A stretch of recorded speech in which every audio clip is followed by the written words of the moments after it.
주님께서 여러분과 함께 루카가 전한 거룩한 복음입니다.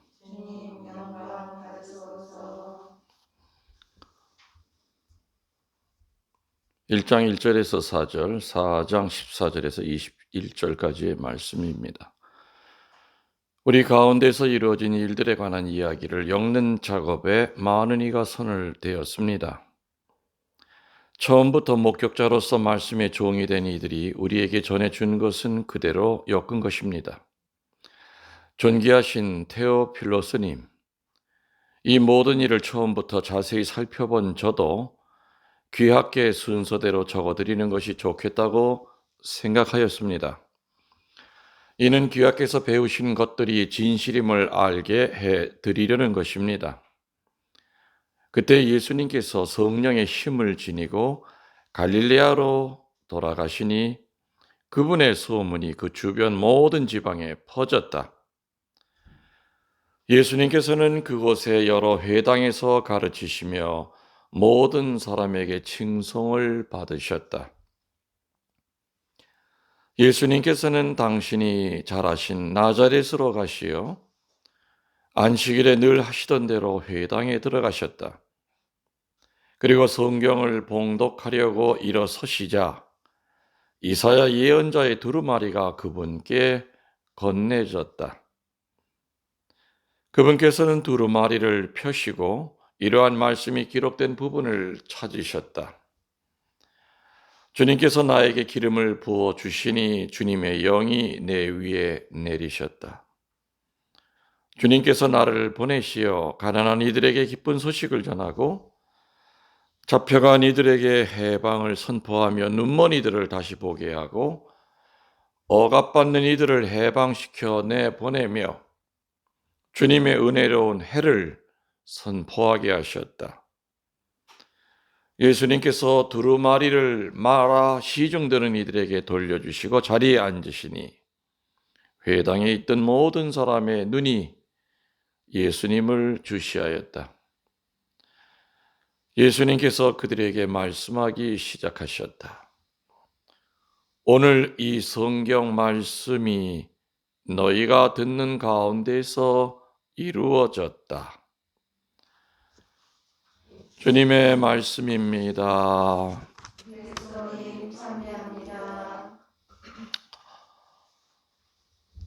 전 예수님, 주님의 이름으로 평화를 빕니다. 온라인으로 미사 참석하고 계신 분들, 또 본당 미사 하시고 오늘 저녁에나 미사 한번 다시 보실 분들, 물론 외국에 있는 분들은 오늘 아마 토요일입니다. 그래서 토요일 날 미사를 미리 이렇게 보시고, 또 아직도 해외에서는 비대면으로 아예 성당의 근처를 가지 못하는 그런 데도 많이 있다는 걸 제가 압니다. 그리고 또 외국에 있는 교포들 가운데는 워낙에 성당이 멀리 떨어져 있기 때문에 근처 미국 성당을 나가셨던 분들, 근데 사실 거기서 태어난 사람이 아니면 미국 신부님이 강론하는 거 그렇게 정서적으로 와닿지 않습니다. 단어는 이해할 수 있지만은 쉽지 않죠. 아무튼 그래도 시대가 좋아서 지금은 이렇게 고국에 있는 사제의 강론과 이 실시간 미사를 이렇게 할 수 있다는 거는 참 머리 좋은 사람들에게 감사해야 됩니다. 이거 만들어낸 사람들 얼마나 머리가 기가 막힌 사람들입니까? 옛날에는 해외 교포 친척들에게 소식 받으려면은 전화도 없던 시절, 또 편지 한번 보내면 2달이 걸렸던 그런 시절도 있었고요. 그래서 부모님 돌아가셨다는 소식 전하려고 하면은 그야말로 몇 달 후에나 소식을 알고 그러던 시절도 있었죠. 아무튼 그런 거 감사하시고 편안하게 미국에서 지금 소파에 앉아서 이렇게 미사 보실 분 계신데 자세는 좀 이쁘게 하시면 좋겠습니다.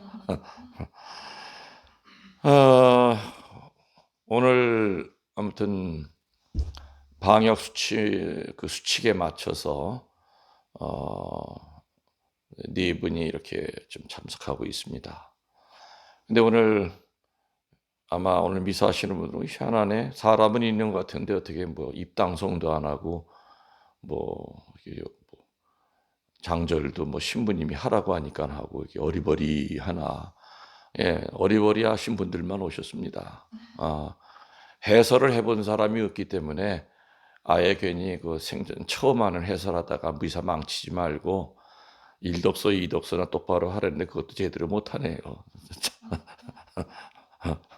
여러분들이 그냥 들으시는 분들은 참 별의별 것에 분심이 다 드실 수가 있습니다. 압니다. 그래서 미리 내가 얘기하니까 왜 이렇게 매끄럽지 못하느냐. 또 깐깐한 분들은 참 별거 아닌 거 가지고 그렇게 또 트집지 않는 분들도 있습니다. 뭐 밝다 어둡다 뭐 신부님의 킁킁거리냐 뭐 별소리를 다 하는 사람이 있습니다. 참 미사 자체에 대한 은혜를 받기보다는 그 잔가지 가지고 그렇게 신경을 쓰는지. 예, 강론 들어도 마찬가지죠. 평일 미사 같으면은 매년 똑같습니다. 그렇죠? 그래서 물론 나는 조금씩은 다르게 그때보다 묵상하는 것을 얘기하지만 또 어떤 분들은 또 몇 년 전 걸 찾아서 다 또 비교 분석을 합니다. 그래서 왜 똑같은 것만 얘기하냐. 또 어떤 자매는 아이고 자매님 마음으로 들으셔야지 그걸 신부님 체험이라는 것이 결혼 생활을 안 하신 분이 어떻게 이렇게 해마다 새로운 체험이 있을 수 있겠습니까? 하고 또 이제 또 내 편 들어주는 사람도 있고 그래서 아예 내가 오늘 그 담당자한테 어떤 지나간 거 작년 거는 평일 미사는 물리지 감추라고 그랬습니다. 왜냐면 그거 가지고 자꾸 분심 드는 분들이 있어서 여러분들 이해하시면 되겠고요. 오늘 미사 참석하신 분들 지금 이 제대 보시면 뭐가 빠진 게 있을 텐데 뭐 빠졌습니까? 제대. 그렇지. 십자 고상이 없어요. 성당에 들어가면은 제대 뒤에가 원래 큰 고상이 있는데 여긴 좀 매달 수가 없기 때문에 없고, 그리고 제대 위에 있는 고상은 예수님의 그 몸이 신자들을 향해 있는 게 아니라 사제를 향해 있습니다. 뒤에 있는 십자가는 신자들이 보는 십자가고 제대 위에 있는 십자가는 사제가 보는 십자가예요. 근데 뒤에가 없었기 때문에 이제 그걸 어떻게 했어요? 앞으로 돌려놨죠. 근데 아직 그것마저도 없어요. 왜 없을까요? 제대 차리다가 깜빡해서 그건 아니에요. 오늘이 어떤 뭐 특별한 주일이기 때문에 왜 없을까요? 지금 여기 있는 여러분들은 이제 전혀 신경을 안 쓰고 있는 게 뭐냐면은 십자가 보목에 대해서는 전혀 눈길을 안 주고 있어요. 여기 있던 십자가는 나무 조각이지만 그냥 나무를 만든 거예요. 사제가 축성한 거지만 지금 이 성경 안에 있는 십자가 보목은 예수님이 직접 지셨던 성혈이 묻어 있는 진짜 레알 십자가예요. 그렇기 때문에 진짜 십자가가 있는데 올려놓을 필요가 없는 거죠. 이제 이해되시겠습니까? 네. 그리고 시청하시는 분들도 아마 이해가 되실 겁니다. 이거 좀 줌 한번 이렇게 해주시면 좋을 것 같아요. 물론 지금 이 안에 요 십자가는 그쵸, 거의 한 400년 된 겁니다. 강곡이라든지 베티라든지 서운동의 은총의 밤 때는 요 십자가 보목을 안수하기 전에 항상 친구를 시켜드렸죠. 그리고 십자가 요 위를 풀으면은 이 안에 한 1cm, 한 1.5cm 정도 되는 나무가 그대로 있고, 지금도 보면 성혈이 그대로 이렇게 묻어 있습니다. 그 십자가 나무에. 그리고 라틴어로 예수님의 십자가 조각이라고 적혀 있어요. 진짜 예수님이 2000년 전에 지셨던 십자가 보목이 있는 성광이 있기 때문에 굳이 여기다가 신자들을 향해서 작은 십자가를 이렇게 보여드릴 필요가 없다. 그리고 또 지금 이게 내가 이걸 뭐라 그러죠? 이거를 아이패드라고 그러나? 아이패드를 통해서 지금 미사를 하기 때문에 내가 유튜브를 보면 이 앞에 작은 십자가 잘 안 보여요. 조그매가지고. 그래서 그럴 바에는 그래서 내 방에 모시고 있던 십자가 보목을 이렇게 모셔갖고 나온 겁니다. 이해되셨죠? 응. 왜 이 얘기하냐면 어떤 분들은 왜 십자가 위에다 안 세웠냐고 또 그래요. 분명히 그런 분이 있어요. 제대 준비 좀 잘하라고. 그래서 난 속으로 그러죠. 자매님이나 잘하세요. 그러죠. 자, 오늘 복음이 사실은 루카가 전하는 이런 식으로 됩니다. 그래서 오늘 복음의 제일 핵심적인 줄거리가 어디 있느냐. 뭐 읽으시는 분들마다 그 찍는 줄거리가 좀 다르겠지만 저는 제일 마지막 절 4장 21절 뭐라고 나와 있는지 아세요? 이 성서의 말씀이 오늘 너희가 들은 자리에서 이루어졌다. 나와 있습니까? 이게 바로 4장 21절 오늘 복음, 오늘 강론의 키워드가 되는 줄거리입니다. 보세요. 이 성서의 말씀이 오늘 너희가 들은 자리에서 이루어졌다라고 되어 있죠. 뭐가 이루어졌다는 거예요? 이루어졌다라고 되어 있잖아요. 뭐가 이루어졌다는 거예요? 그게 중요한 거예요. 성서의 말씀을 오늘 너희가 들은 자리에서 이루어졌다라고 분명히 과거형으로 나오는데 뭐가 이루어진 거냐 이거예요. 그걸 알아야지. 첫 번째, 구원이 이루어진 거예요. 그 구원을 조금 더 이렇게 분석을 해보면 오늘 이 성서의 말씀이 오늘 너희에게 들은 이 자리에서 치유가 이루어졌다. 또 축복이 이루어졌다. 무엇보다도 회개하는 마음이 이루어졌다.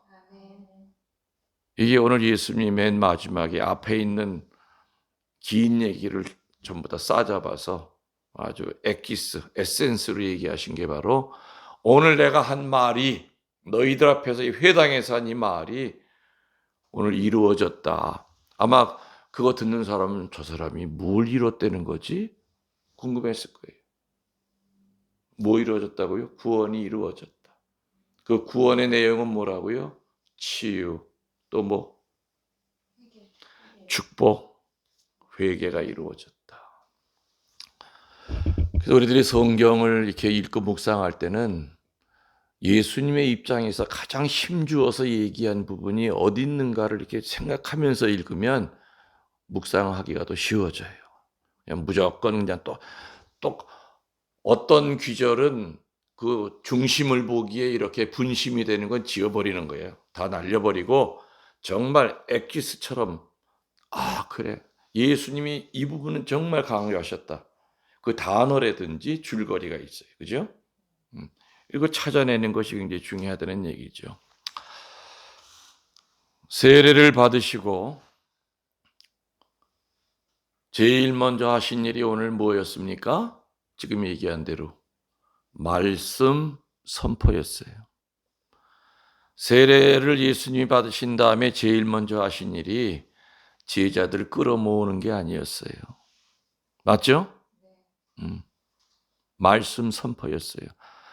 다시 말하면 세례받은 모든 자의 첫 번째 일은 뭐라고요? 지금 얘기했잖아요. 말씀 선포예요. 말씀을 선포하는 거예요. 선포하는 거.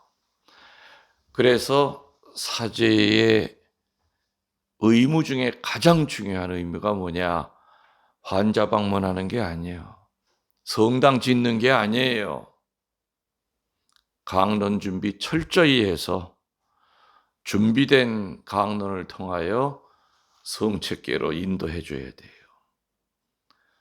사제가 정말 말씀 선포함 준비를 위하여 고민하고 묵상하고 관상하면서 진심이 어린 그런 강론을 했을 때, 물론 강론의 양은 중요한 게 아니라고 그랬죠. 그죠? 5분 강론을 해도 지겨운 강론이 있고 1시간 강론을 들어도 5분처럼 짧게 느껴지는 강론이 있어요. 얼마나 기냐 짧으냐는 그게 중요한 게 아니에요. 정말로 준비된 강론은 5분을 하더라도 아주 임팩트가 있어요. 강하게 와닿는 강론이 있죠. 또 남의 거 뺏긴 거는 1시간을 떠들어도 졸리기만 하고 짜증만 나는 강론이 있을 수 있어요. 그래서 사제들은 정말 내일 내가 하는 이 주일 강론을 통하여 많은 사람들이 오늘 예수님이 얘기하셨던 것처럼 이 말씀을 통해서 이루어졌다. 뭐가 치유와 구마와 축복과 회개가 이루어졌다는 그런 예수님의 마음처럼 그런 마음을 갖고 그런 의무감을 갖고 또 그러한 담대함을 갖고 사제들은 말씀을 선포해야 될 의무가 있다는 겁니다. 또 그렇다면은 사제만 이런 말씀 선포의 의무가 있습니까? 아니죠. 아니에요. 세례받은 모든 크리스찬 백성은 의무가 있어요. 왜? 세례받을 때 그리스도의 예언직을 받았기 때문에 그래요. 세례받을 때 받는 직이 몇 가지예요? 3가지예요. 그리스도의 사제직을 받고 그리스도의 예언직을 받고 그리스도의 왕직을 받았죠. 그리스도의 사제직의 목적은 뭐예요? 봉사하는 데 있어요. 세상의 왕과는 달라야 되죠. 세상의 왕은 떠받듦을 받는 왕이지만 세례받은 모든 크리스찬들의 세례받고 난 다음에 그리스도의 사제직에 동참한다고 하는 의미는 봉사해야 돼요. 그리스도 예언직에 동참한다고 하는 의미는 좀 전에 얘기했던 대로 뭘 선포한다? 말씀을 선포해야 돼요. 그리스도의 왕직에 참여한다고 하는 의미는 뭡니까? 왕은 종이나 노예가 아니기 때문에 모든 것로부터 자유로워져요. 자유인이 돼야 돼요.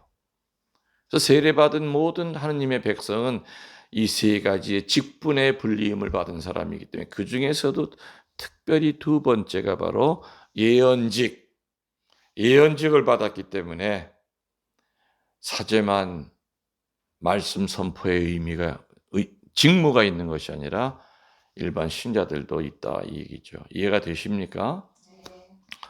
근데 제가 아마 몇 번 얘기 드린 것 같은데 입에서 나온다고 다 말씀이 아니다 그랬죠. 그래서 말과 말씀은 다르다 그랬죠. 여기까지는 기억하십니까? 그럼 뭐가 다른지 한번 얘기해 보세요. 기억한다고 그랬으니까 어디 뭘 기억하나 한번 좀 봅시다. 말과 말씀이 다른다고 할 때는 네네 하고 넙죽넙죽 대답은 잘했는데 조금 아니까 대답했겠죠. 말씀과 말이 뭐가 차이가 있는지 얘기해 보세요. 그게 핵심이야. 말씀은 뭐고 말은 뭐예요?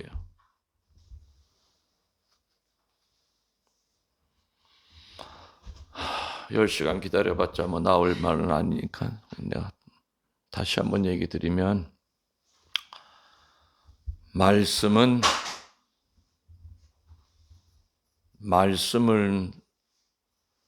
영적 변화를 가져와요. 뭘 갖고 온다고요? 말씀을 들으면 영적 변화가 되고 이거는 양자가 같아요. 말을 전하는 사람, 말씀을 전하는 사람도 변화가 되고 그 말씀을 듣는 사람도 변화가 돼요. 사실 제가 말씀을 신자들한테 한평생 하면서 결국엔 나한테 하는 얘기였어요. 겸손해라 하는 얘기는 김응열 씨는 너도 겸손해라. 묵상하면서 그게 나오는 거야.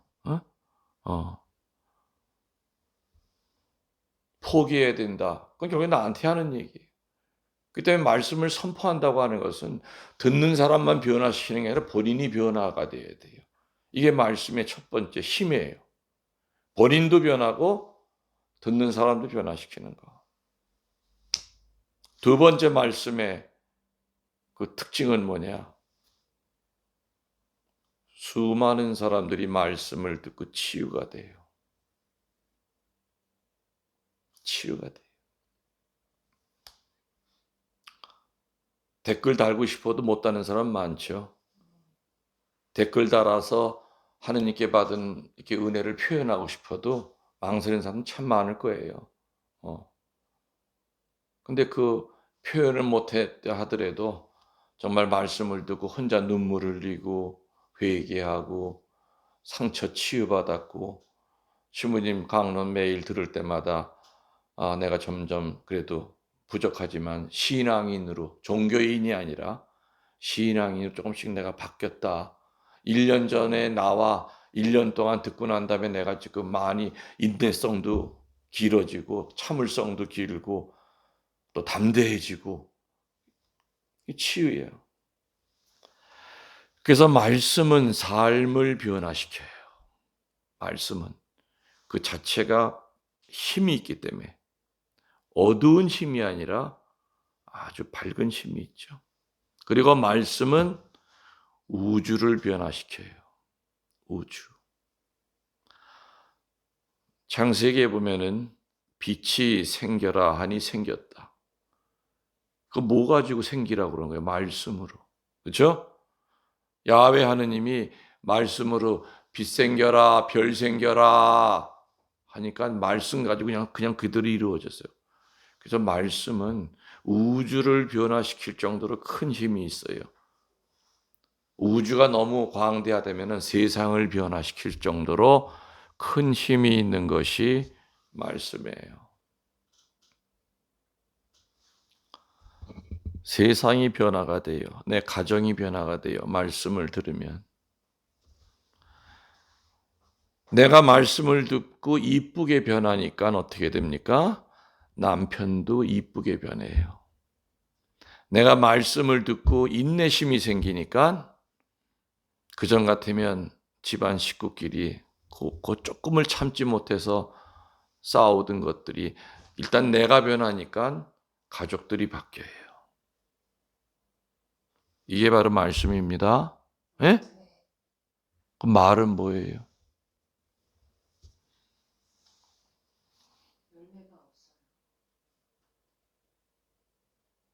있긴 있죠. 가서 빵 사와라 하면 가서 빵은 사와야.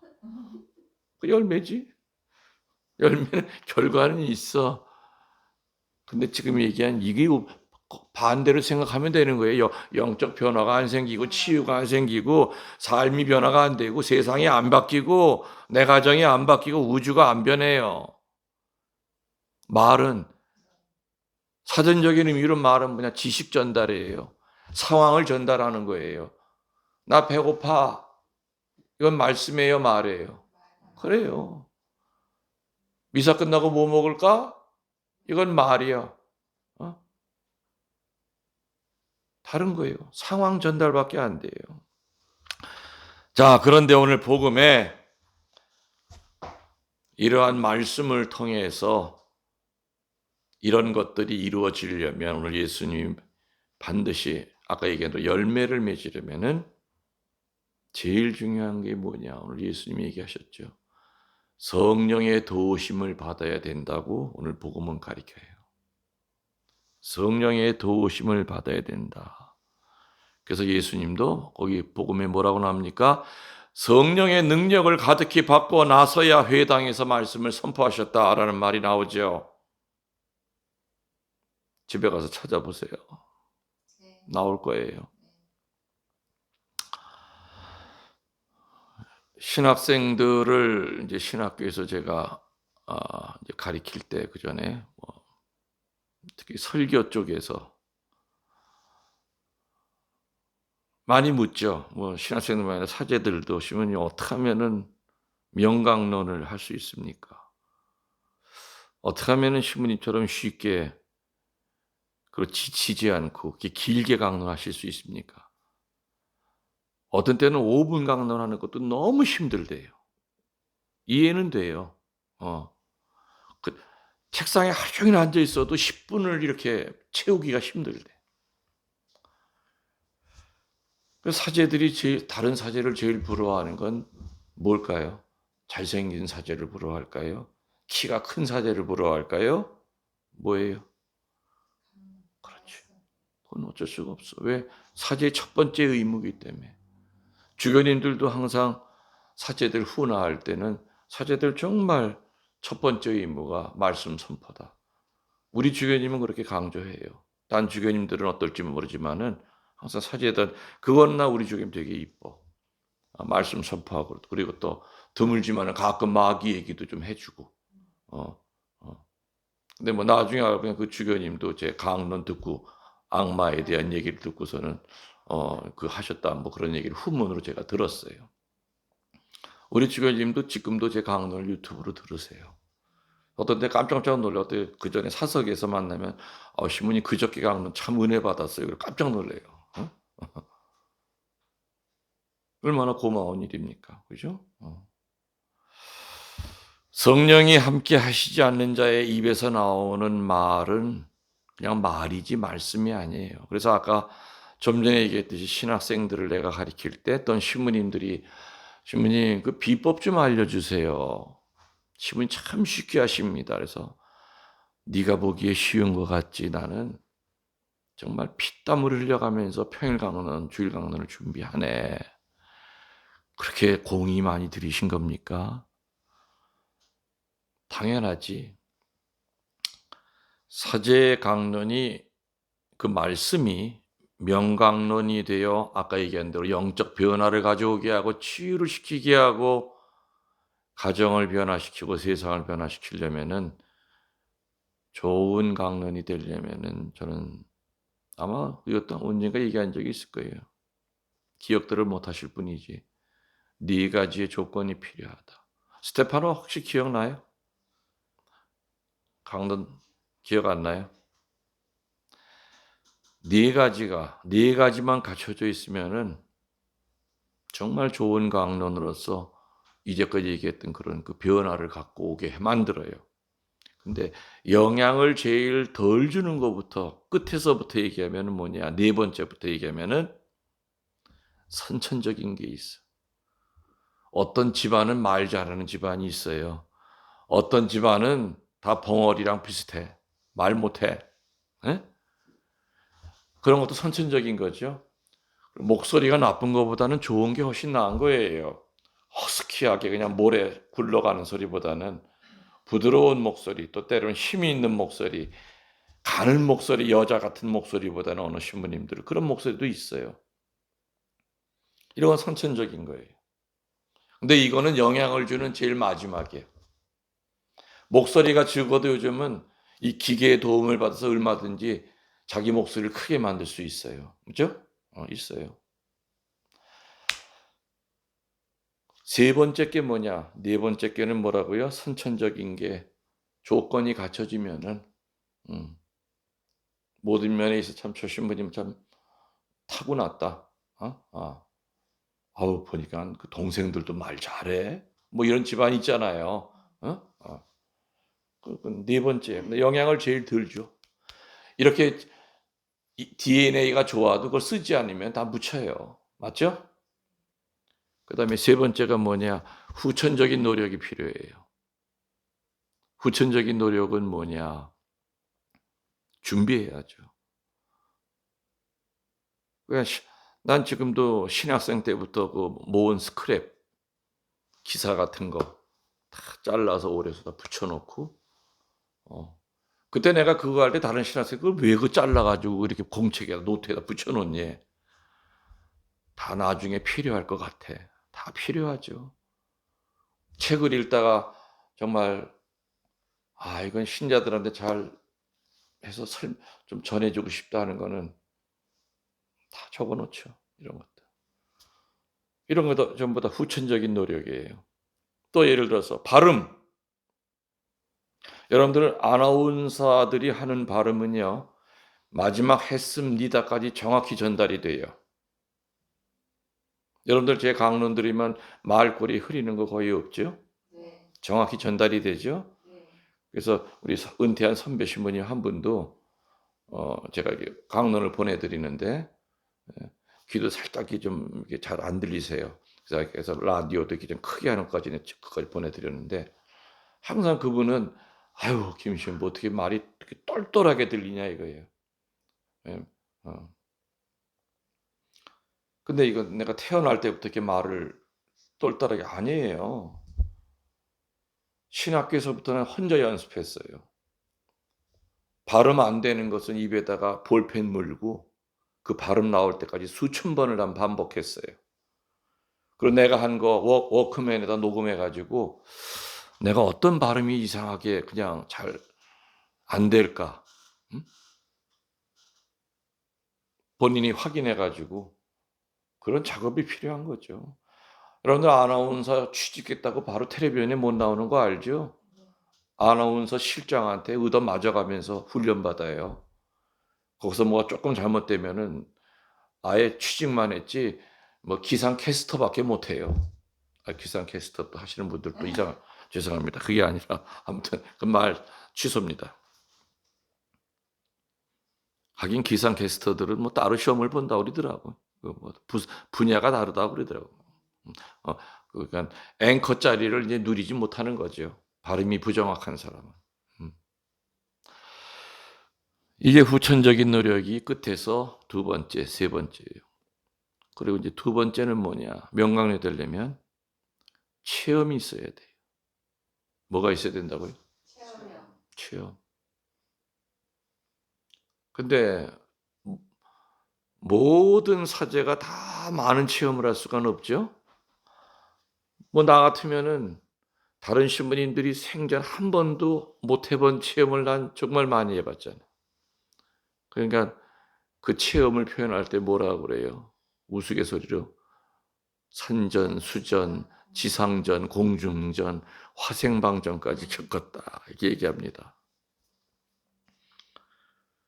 그래서 간접 체험도 다른 사람이 체험한 거를 인용할 수는 있죠. 근데 인용해야 돼요. 다른 신부님이 체험한 걸 자기 것처럼 이렇게 하면은 신자들이 마음에 죄짓게 돼. 저에게 아무개 신부님도 하셨는데 저 신부님 똑같이 얘기하네. 둘 중 안에 하나는 거짓말이야. 그죠? 신자들 마음에 죄짓는 거예요. 그러면 반드시 인용 부호를 붙여야 돼.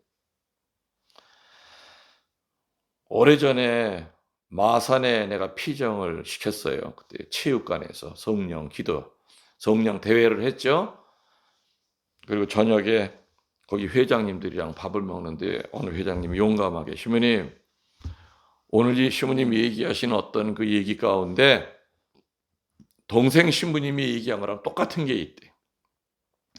얘기를 들어보니까 내가 오기 한 달 전에 그 동생 신부가 거기서 피정을 시키고 간 거야. 똑같대. 그 순간 내가 아찔하더라고요. 그래서 어떻게 해? 내가 동생을 보호해야 되잖아. 미안하다고 내가 동생 거 뺏긴 거라고 그랬어. 방법이 없잖아. 그렇지? 그놈이 또 내 거를 또 그대로 뺏겼고 이게 못하잖아. 차 타고 오면서 동생한테 전화를 해줬대. 일본 가기 전 얘기야 동생이. 수도에 신부 있을 때. 야 사별이요. 오늘 나 마산에서 좀 피정하고 오는데 너 형이 체험한 거 얼마든지 갖다 쓸 수 있다. 근데 중요한 것은 인용 부호를 붙여줘야만 신자들이 마음의 죄를 안 짓는다. 아우 형 그거 생각 못했네요. 다음에 조심할게요. 음. 그래서 요번 얘기는 내가 네 거 뺏긴 걸로 얘기했으니까 그렇게 알아라 하니까 형 고맙습니다. 그래서 모든 체험을 다 못하고 살기 때문에 다른 신부님들 아니면 세상 평신도들이 체험한 것을 인용을 할 수 있다는 얘기죠. 근데 그걸 마치 자기 것처럼 얘기하다가는 거짓말쟁이가 되는 거죠. 자기가 안 했는데 자기 것처럼 거짓말쟁이죠. 그건 양심의 문제죠. 자, 이렇게 지금 세 가지 얘기했어요. 영향을 덜 주는 것부터. 뭐라고요? 선천적으로 좀 그래도 좀 끼가 있으면 훨씬 편해. 또 후천적인 노력. 이거 반드시 있어야 돼요. 그리고 그렇지. 체험이 많아야 돼. 4번, 3번, 2번을 다 갖추고 있다 하더라도 이 1번이 없으면 다 허당이야. 그 1번이 뭐예요? 이미 답은 나와. 답은 아까 알려줬어. 성령의 도우심이 없으면 안 돼요. 그죠? 성령의 도우심이 없으면은 선천적으로 뭐 유전인자가 좋아서 어쩌고 저쩌고 체험도 많고 어쩌고 저쩌고 뭐 책을 많이 읽어서 자료도 뭐 그냥 쌓이고 흘러 넘친다 하더라도 성령의 도우심을 받지 않으면 안 된다는 거죠. 오늘 예수님도 성령의 능력을 가득히 받고 나서야 회당에서 말씀을 선포하셨다. 그죠? 저는 뒤돌아보면 피정지도한 지가 부재 때부터 피정지도를 했어요. 저는 몇 년 된 거야? 39년? 그렇죠? 부재 때부터 했으니까 40년이 다 돼가는데 제일 두려운 게 뭐냐? 말씀이 아니라 말을 짓거릴까 봐 두려워요. 설교대 위에서. 어찌 보면 사제생활 전체가 다 말씀 선포, 다른 신부님들보다는 좀 다르잖아요. 피정지도 신부로 살았기 때문에 한평생을. 하지만 늘 두려운 것은, 늘 조심스럽고 두려운 것은 내가 그냥 말을 하고 온 것이 아닐까, 오늘 하루 종일. 근데 뒤돌아보면은 정말 감사하죠. 그런 적이 거의 없었어요. 피정시키고 집에 가면서 그 다음날 이렇게 내가 피정한 것을 이렇게 다시 되짚어 보면 감사합니다. 피정받으러 온 사람들 중에는 다양한 삶을 다 살고 있는 사람들입니다.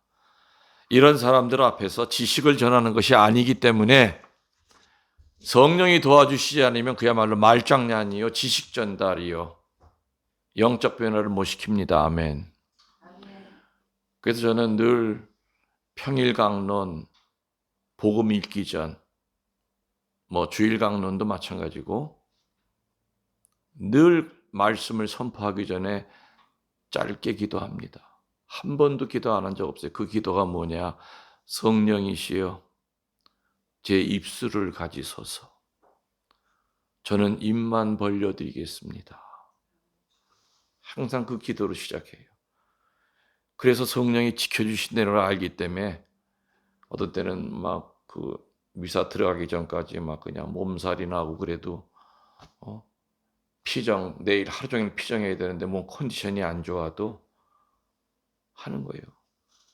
기억나세요, 여러분들? 2005년도 내가 갈비뼈 8대 부러져가지고 그 다음날 은총의 밤 했잖아요. 그날도 1시간 강론했어요. 갈비뼈 8대가 부러졌는데도 휠체어 타고. 그 사람의 힘 아니에요. 뒤돌아보면 그게. 또 그 다음날 일요일 날도 2,000명 와가지고 미사 다 하고 일요일 오후에나 성모병원 그때 입원하지 않았습니까? 이 거룩한 예수님조차도 성령을 도우심을 받아서 말씀을 선포했다면 약점 많은 사제들이 성령께 도움을 청하지 않고 어찌 좋은 강론을 할 수가 있겠는가? 이해가 되시죠? 성서를 가까이 해야만 또 좋은 강론을 할 수 있어요. 첫 번째는 성령, 두 번째는 성서를 가까이 해야 된다. 예로니모 성인은 성경을 읽지 않고 하느님을 안다고 하는 자는 새빨간 거짓말장이다. 여기 여러분들, 방송 듣는 여러분들, 1년 내내 성경 몇 페이지 읽지도 않고 유일하게 접하는 것이 매일 미사 책에 있는 거 그것뿐이라고 그런다면, 그리고도 하느님에 대해서 안다고 떠들고 다니면 여러분들 거짓말쟁이다, 그 뜻입니다. 성경은 밥 먹듯이 매일 읽어야 돼요. 매일 미사책은 전 잡지요.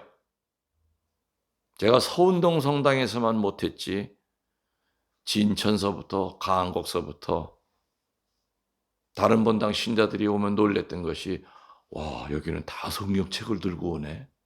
매일 미사책을 아예 나는 신청을 안 했어요. 다 들고 미리 다 읽어보라 줄추라고 그리고 내가 한 얘기 바로 깨알처럼 적어놓으라 그리고. 어떤 사람은 매일 미사책에다가 강론된 거 찍찍 적어놔. 매일 미사책 여러분들 3년 후에 또 읽습니까? 버려요. 저건 정말 낭비예요. 저는 긴 세월 동안 저 매일 미사책 없애야 된다고 강조했던 사람이에요. 어. 지금 나무가 없어 가지고 지금 지구가 말라가는 판인데 천주교 중앙협의회 저게 돈줄이거든요. 저 매일 미사책이. 딴 데서 나오는 거 지금 다 막아버렸잖아요. 옛날에 뭐 어느 수녀원에서 만들었던 매일 미사책 지금 못 나오게 해요. 독점이요. 한국에서 제일 많이 팔리는 단행본이 매일 미사책이에요. 어마어마한 돈이에요, 저게 수입이. 근데 저거 보지 말라고 하니까 시식회 신부들은 나랑 왼수가 됐죠. 안티가 됐죠. 상관없었어요, 그 당시에. 매일 미사 사제의 입장에서 저 잡지를 보라고 하는 게 원칙이냐 아니면 집에 있는 성경책을 들고 와서 보라고 하는 게 어느 게 사제 입에서 나와야 되는 소리냐 할 말 없지 자기네들은. 근데 그거보다 돈이 더 우선이었거든요. 중요한 재원이니까 저 매일 미사책이. 사람이 죽으면 교우들이 죽으면 관에 넣어가지고 가야 될 것이 세 가지가 있어요. 아세요? 스테파노? 죽으면 관에 넣어가지고 가야 될 것 세 가지. 성경, 또, 쭉, 음, 상, 것 같습니다. 딱 맞았어. 십자가 넣어갖고 가야죠. 성물방에서 사서 놓는 건 별 의미가 없어. 이사 다닐 때마다 내가 항상 제일 먼저 벽 닦고 와서 정성껏 걸어놓는 거 십자가 고상. 아니면은 손 십자가라든지 제일 아꼈던 거.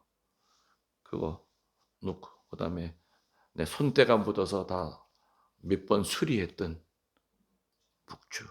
손에 감아야죠. 교황님도 돌아가시면 손에 묵주 감아드리잖아. 세 번째가 성서책인데. 이게 문제야. 매일 미사책 놓아야지 뭐 방법이 없지. 어? 집에 있긴 있는데 먼지만 뽀얗게 쌓였지. 자기 성서책이 아니야 그거는 그냥 책꽂이에 진열돼 있는 거고 뭐 받침대로 쓰기 좋고 어떤 사람 목침 대용으로 비고 잔다고 그럽니다. 높이가 딱 맞는데. 아이고 기도 안 차가지고. 천주교의 냉담자가 많은 것 중에 하나가 당연히 성서를 잘 읽지 않기 때문에 그래요. 개신교 신자들은 늘 성경을 옆에다 두고 읽고 쓰고 외웁니다. 그래서 초등학교도 못 나온 할머니가 장사하면서 박사들을 데려다 입교시켜요. 여호와 증인들은 개신교 문패 붙어 있는 데는 얼씬도 안 해요. 여호와 증인들이 제일 간식처럼 좋아하는 문패가 뭐예요? 천주교 교우의 집. 천주교 신자들은 성경 몰라. 얘기하면 저거 며칠 안에 들어와. 그 사람들은 얼마나 철저하게 훈련받고 나오는 사람인지 아시죠? 6개월 동안 합숙 훈련을 해요. 그리고 여호와의 그 장로들 5명 앞에서 시험을 봐서 통과가 돼야만 봉고차에 들어갈 자격이 생겨요. 2사람씩 동네마다 나갈 자격이 생겨요. 장로들한테 합격이 안 되면 다시 6개월 또 훈련을 또 받아야 돼. 그런 사람, 그 사람들은 이렇게 피기만 하면 그냥 바로 나와요. 성경이 탁탁 나와요. 필요한 것들이. 그런 사람이랑 성서 가지고 싸우겠다고요. 매일 미사책 가지고 싸우겠다고요. 어린 반푼어치도 없지. 그래서 실제로 지금 여호와 증인들에 빠져 있는 사람들 가운데 뭐 몇 프로가 천주교 신자라고 그러더라. 어마어마해요. 냉담자들 아무튼 밥이에요. 밥이에요. 또 그 양반들 얼마나 친절하고 싹싹한지 몰라. 장사하는 천주교 집에 그 가게 가가지고 뭐 일 같이 도와주고 뭐 애기 업어주고 청소까지 해주고 그거 안 넘어갈 사람은 어디 있어? 그냥 입에 있는 혀처럼 그렇게 노는데. 근데 천주교 신 그게 싹싹합니까? 차갑죠. 들어왔던 사람도 너무 차가워. 자, 이제 정리합시다. 4장 21절이 제일 중요한 말씀이라 해서 이 성서의 말씀이 오늘 너희가 들은 이 자리에서 이루어졌다. 구원이 이루어졌고 치유가 이루어졌고 축복이 이루어졌고 회개가 이루어졌다. 그런데 이 말씀을 하시기 전에 예수님께서 뭐부터? 성령의 능력을 가득히 받아야만 말씀을 전할 수 있지. 성령께 도움을 청하지 않고는 그냥 지식 전달이다. 지식 전달은 절대 사람을 변화 못 시킨다는 겁니다.